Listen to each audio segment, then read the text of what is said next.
So your next speaker gets no introduction because he is me.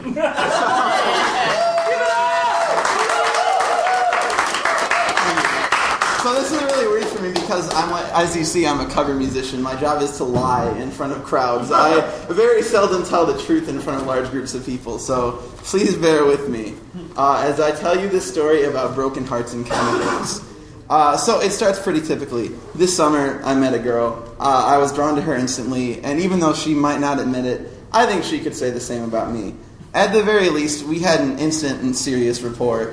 Within 4 days of meeting, we started texting about pretty much everything, which I'm pretty sure that's the barometer for how quality your relationship is. In 2011, over the course of July and August, we sent each other 3,600 texts. Now, to me, that seems like a lot. Like, I've had my phone 6 months, and the next person on that list hasn't even cracked 500. Sorry, Matt, I love you, but, you know.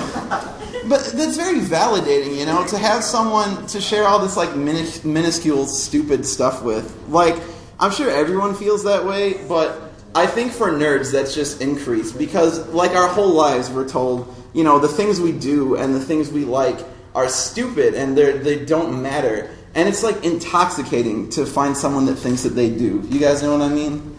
So I need to point... Someone said, hell no, thank you.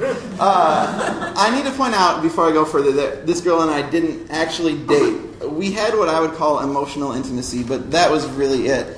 And kind of the reason for that was that at the end of the summer, she was going to London for a year to get a master's degree. So you can see where maybe some problems are going to come in with this.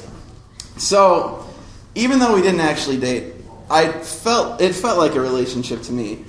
But weirdly, like, of course, this girl would always try to marginalize what was going on between us. She would always say, you know, as if to convince me she's nothing special. Well, you have a lot of friends. You know, I don't really matter that much. And that's true, you know, I'm blessed, I do have a lot of friends. But none of them would ever text me to say, I wish you were here shopping with me, you're so good at picking out gifts. Or, I really want someone to sing me to sleep tonight. That really happened. So, you can imagine when I got that last one, a little confusing given the state of our relationship, and I called her on the mixed messages, and she kind of feebly replied that she was just joking, but, you know, I didn't think it was a joke when I called her up and sang Peter Gabriel to her, so... Anyway,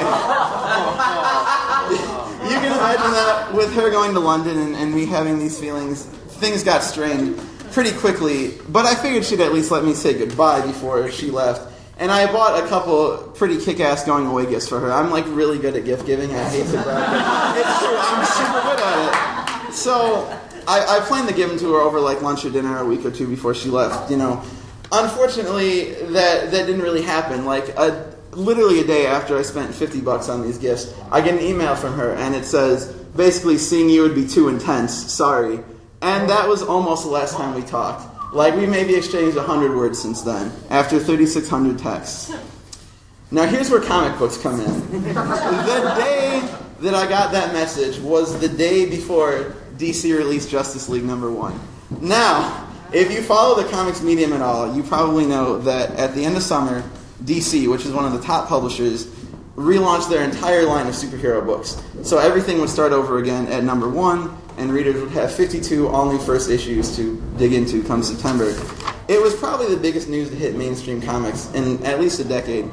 As a comics fan, I was excited, but I'm also a comics blogger, and to that side of me, this was even more than having something to look forward to. This was a chance for me to create work of actual journalistic relevance, however slight it may be.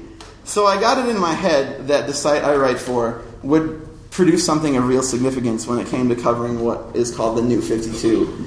And I knew it wasn't in my power to read and write reviews for all the books, so I recruited a whole team of columnists to help me do this. 2 of them are here today, Dwight and Jeremy. Thank you for your help with that.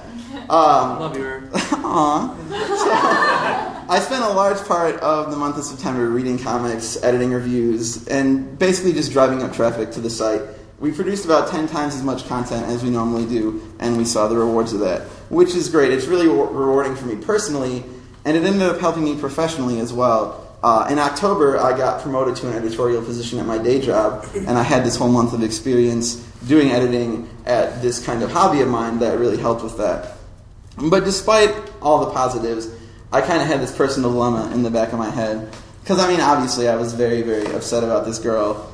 And throwing myself into DC's fictional universe made me feel a lot better. But should it have? Was this really a way for me to further my journalistic aspirations? Or was I just using that as flimsy justification to retreat from the real world into a frankly more appealing fictional one, like I'd done so many times as a child? Was I acting like a driven adult or basically an immature kid? The answer is probably somewhere in between. But towards the beginning of that whole period, I came upon a quote that really helped me, and it lent some perspective to that question, and I'd like to share it with you guys. The quote goes, "When we're feeling lost, it's the work we do, that little bit of good in the world, that gives us back the sense of self, our sense of self, makes us who we are." You guys know who said that? It was Superman, in DC Comics Swamp Thing #1. And that works for me. Thank you very much.